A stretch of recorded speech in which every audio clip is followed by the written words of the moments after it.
Hi, I'm Mary from the Deltona Regional Library, and today we're going to do a math and art project, Magic Curves. So we're making a curve out of nothing but straight lines.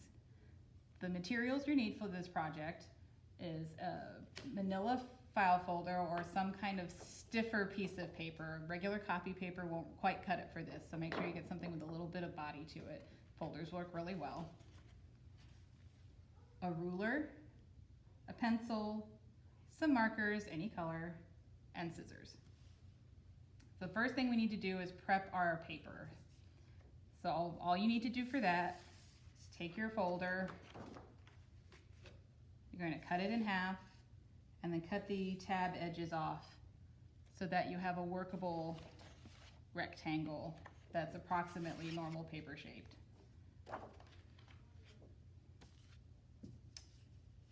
Then the first thing we're going to do is I'm going to show you how to draw your grid or your axes on your paper. Today we're going to be working in centimeters. If you don't have a ruler with centimeters, you can use inches. If you're going to use inches, when you draw your axes, you're going to go out to 4 inches and then mark off every 1/4 inch. But today we're using centimeters, and we're going to go to 10 centimeters. And then mark off every centimeter. So again, if you're using inches, go to 4 inches and mark off every 1/4. But if you're following us with centimeters, you're going to draw a 10 centimeter long line and mark off every centimeter. Then you're going to draw your top axes.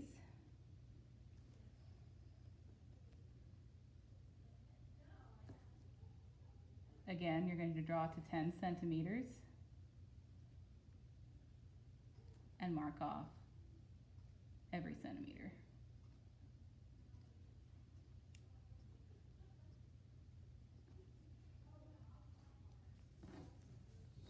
So now you have your grid or your axis. If you'd like to, you can number your axis. So if you're numbering the bottom line, you start at 1. And then go up all the way to 10. And your top axis, your y-axis, you're going to go from the bottom up. So you start at 1 and count up all the way to 10. Now we're going to start to draw our lines. Now we're going to start to draw our straight lines that will eventually come into our curve. If you feel confident, you can go straight to your markers now, or if you want to get a little practice in, use your pencil. I'm feeling confident, so I'm gonna go straight for a marker. Now when you're drawing your lines in, the important thing to remember is you're going to start at the top of your y-axis, so we're starting at 10, and drawing to 1 on our x-axis, moving this way. Don't draw from 10 to 10, you're going 10 to 1. So we've got our ruler at the 10 mark on our y-axis and a 1 mark on the x-axis. And there's our first line. Now our second line, again, now we're dropping to 9 on the y-axis and moving to 2 on the x-axis. So we're counting down on our first number and up on our second. So I've got it at the 9 on the y at the top and 2 on the x at the bottom. There's our second line. Again, third line, we're going 8 to 3. And if you want to prep before you start drawing your lines, you can mark out your points. So you can do 10-1, 9-8, so you know where you're drawing it. Then you're going to continue in this pattern until you've drawn a line all the way across your axes from point to point, which should give you your complete curve. So we've created a curve out of nothing but straight lines. you'd like to get a little bit fancier with it,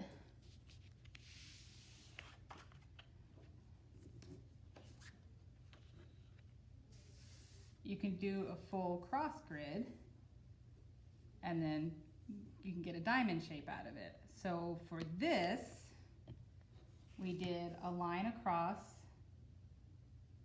that was 16 centimeters, and a line up and down that was also 16 centimeters, and you want them to cross at the 8, so you're cutting it in half. So again, that's a line at the bottom, 16 centimeters long. Mark every centimeter. That'd be helpful if you mark your number 8, circle it so you know it's 8 centimeters. Then from that point, put your 8 centimeter line on your 8 centimeter mark, and draw another 16 centimeter line, marking all of your centimeters. And it's the same process. You number your points. When you're going to the right, you're numbering up, 1 to 8. When you're going to the left, you're numbering up. So your first point from the center is 1, 2, 3, 4, all the way to 8. When you're marking up from your center point, you're counting up. So 1, 2, 3, all the way to 8. And when you're marking down, you're always counting up from your center. So again, 1, 2, 3, all the way to 8. And then you just do exactly the same process we did on our first curve. You just take each quadrant on its own. So starting at the top point, you go the top point to the first point on your x-axis.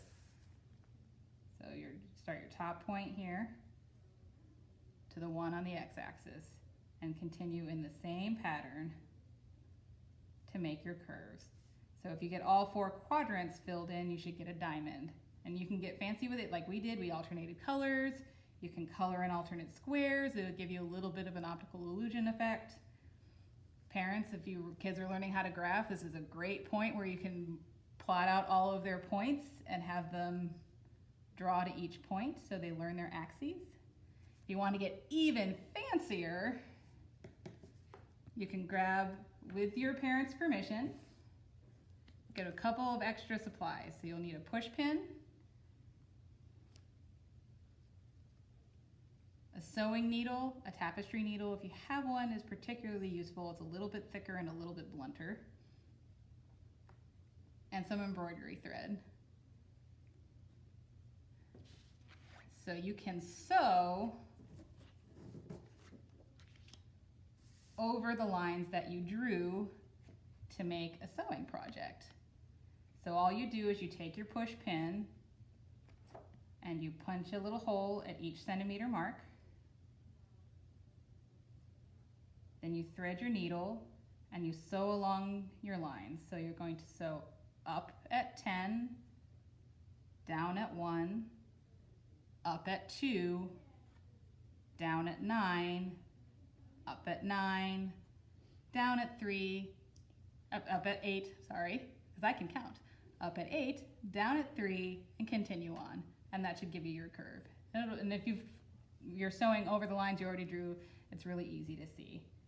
And even if you mess up, like you go back up at 9, like I said, instead of 8, you just punch it back through the hole, start over, no big deal.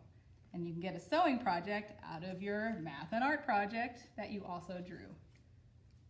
So you can have a cross grid, a single quarter grid, or a sewing project.